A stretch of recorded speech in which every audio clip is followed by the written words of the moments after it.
Hello everyone, and my name is Mohammed Junaid. Today I am going to tell you about asexual reproduction in plants. First of all, I will tell you what asexual reproduction means.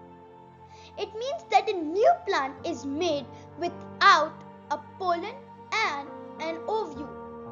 In asexual reproduction, it means it is referred to vegetative propagation since no seed is needed to make a new plant. It is known as a clone.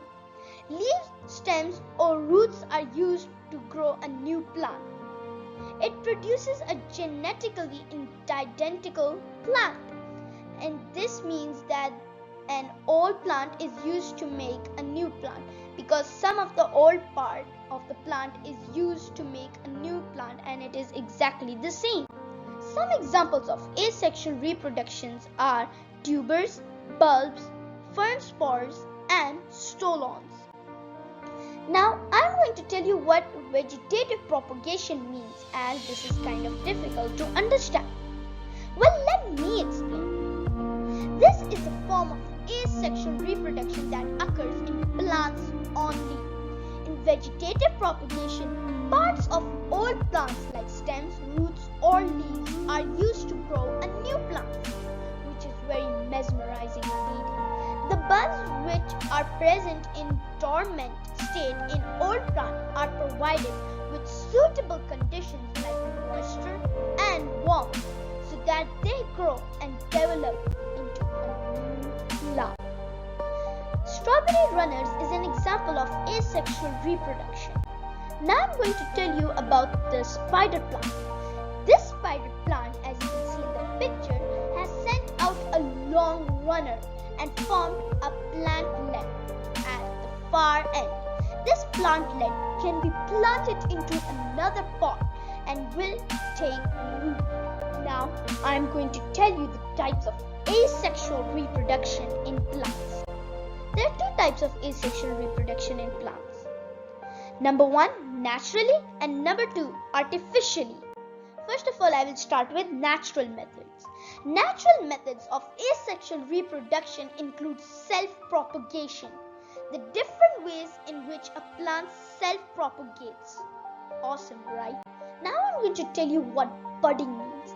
Budding is the mode of asexual reproduction wherein a new plant is developed from an outgrowth known as the bud. A bud is generally formed due to cell division at one particular site. For example, if you keep a potato for a long time, you can notice a number of small outgrowths which are commonly referred to as eyes. Did you know that?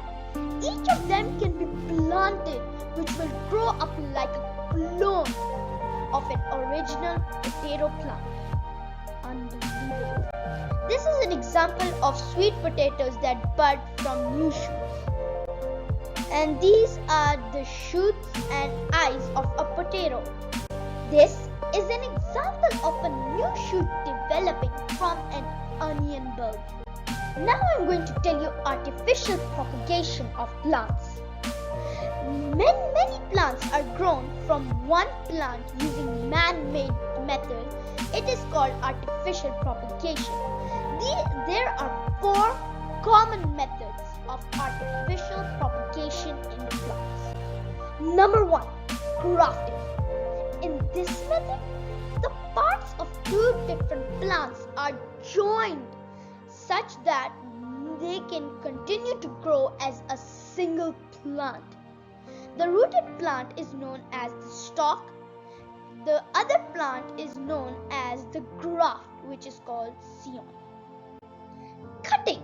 Cutting is the most cheapest way in vegetative propagation in plants.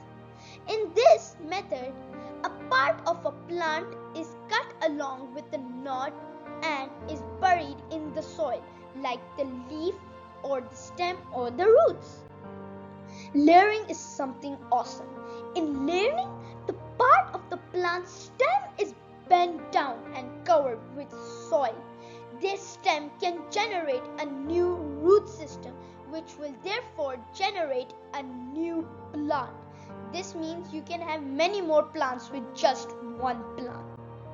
Now I'm going to tell you the fourth and final process, which is called micropropagation. In this process, the part of a plant is placed in plant culture, which is in the laboratory, and provided with all the hormones and nutrients it needs to order to generate new plants. And this is the most newest version of making new plants, because this is something awesome, as just from one plant you can get thousands of new plants. And remember, it's only done in laboratories. Now I'm going to tell you the advantages of artificial vegetative propagation. Number 1, the new plant will have exact features of its parents. Number 2, fruit trees grown by grafting bear fruit much earlier. Number 3, plants need less attention in their early years. Number 4, many plants can be grown from just one parent. Number 5, you can get less seedless plants. Thanks a lot, everyone. I hope you understood what asexual reproduction in plants mean.